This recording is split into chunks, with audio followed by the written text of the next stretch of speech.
Hey, Michael. Hey, Scott. Hello and welcome, everybody. We are all the sons of CPAs. Join us with our 5 Minute Lee with Michael Lee, where we feature an article of our choice from Carbon Magazine. Let's begin today's 5 Minute Lee with your hosts, Michael Lee and Scott Scarano. Or the articles that are available, right? All right. For the articles that are available, I think we like to choose from Carbon because they have been consistently producing good content. It's a plethora of firm owner tips. Yes. Yeah. And the topic today is how to optimize visibility across your firm to uncover growth opportunities. We're going to talk about this article, but also just the whole idea about visibility across your firm. How visible do you as an owner make the different levels of data, whether it's financial, decisions, strategy, whatever it is, available to your firm and at what levels?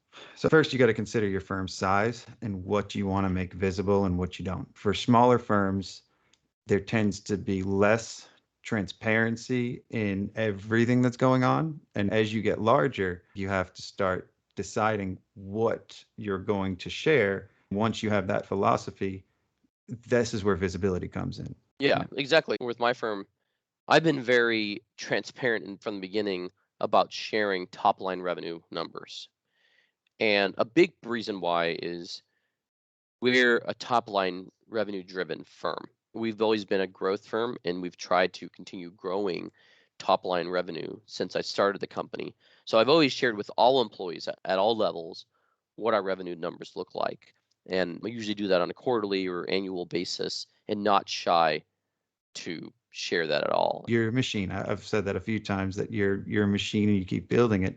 I also say, just like your LinkedIn profile or your name, fire. You're fire and you're growing and you ignite like fire. But for as far as communicating top line revenue, that feels like a metric that everybody should know in the firm. What other things would you share in the beginning? So there should be visibility to what is expected every person in their job or in their role. That way there isn't lack of clarity on, well, what's expected of me. That's really important. And that's where a workflow tool like Carbon shines because it provides visibility of work expectations to your team members.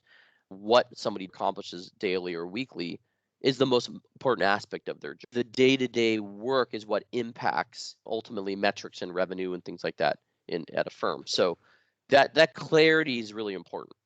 So providing a structure for the firm, creating transparency is key for anybody in order to have the visibility and not micromanage. Making sure that you're agile too. So becoming obsessed with core processes and making sure that everybody was trained and understood what was expected of them, like you said. Then you can be agile. Then something like COVID happens and you can just adapt to the circumstance because the processes shouldn't be changing. I think you have built a business that tends to lend itself to better visibility. Yeah, it's not been a cakewalk. It takes intentionality. It takes trying things out. It takes making assumptions and putting those assumptions down on paper on what everyone's responsibilities are going to be. As you mentioned in regards to that visibility, having that very clear and open. And this article talks about how creating a coaching culture that encourages feedback and a feedback loop is going to be really important when trying to create that kind of visibility. You want people to be able to share what is working and what is not working. So what is visible in regards to the task and my daily responsibilities and my expectations for my own job and for others, but also how my role impacts the greater goals of the organization. That's all really important.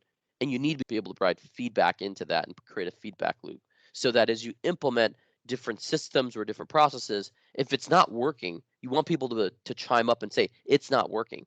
You don't want people just to keep following the instructions and you want get their voice to be frustrated. heard. Yes, They're going exactly. to say it's not working regardless, but you want to make sure their voice is heard and why. The coach has to make sure he gets the why out of everybody. Like, why is it not working? What can we do to fix it? Let's try to make this work for everybody. And if it doesn't work for one person, maybe they have a good point, not just, I don't like this new thing. Liking something and how you emotionally feel about it has nothing to do of whether it works. Right. Whether what you want people, what you want to make it really clear to people is that it's okay to share if you don't like something or you don't feel good about something.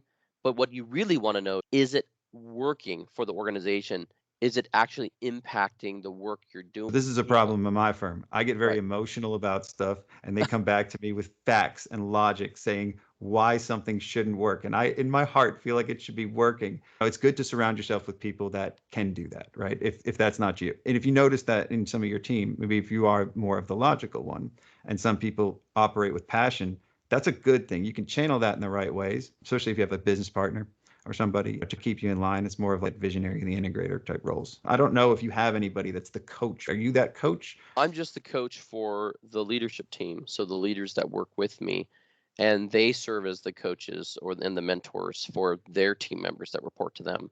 Who's the So voice? Who's the hero? And who's the coach in your firm, right?